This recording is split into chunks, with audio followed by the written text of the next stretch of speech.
Daniel sat alone in his living room, staring at the floor. His marriage was falling apart, the bills were piling high, and the job he thought was secure had let him go 2 months ago. He felt like a man drowning in an ocean with no lifeboat in sight. One night, overwhelmed with despair, Daniel decided to end it all. He poured himself a drink, grabbed a notepad, and started writing a farewell letter. As he leaned back in his chair, his eyes wandered across the room and landed on an old, dusty box tucked under a shelf. Inside that box was a Bible, his grandmother's Bible.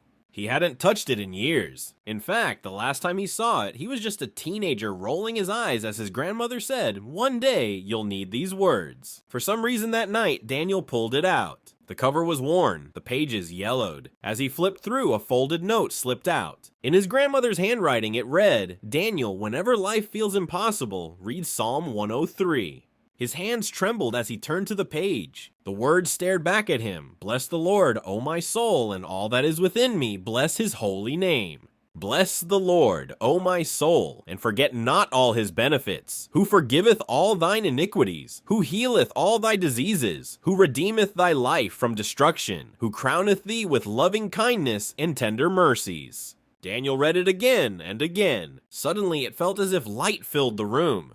The words weren't just ink on paper, they were alive. His tears flowed freely. He dropped to his knees and whispered, "God, if you're real, if you're still there, please save me." That night, something shifted. The crushing weight he carried began to lift.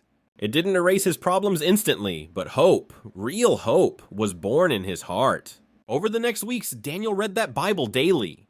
He prayed with words that felt awkward at first, but soon became natural. Slowly, doors began to open. He found a new job. His wife, noticing the change in him, softened her heart. Healing began in their marriage. Years later, Daniel stood in church, Bible in hand, testifying, "I was going to end my life, but one verse saved me." Don't ever forget, God's word is alive. It can lift the broken, heal the hurting, and redeem the lost.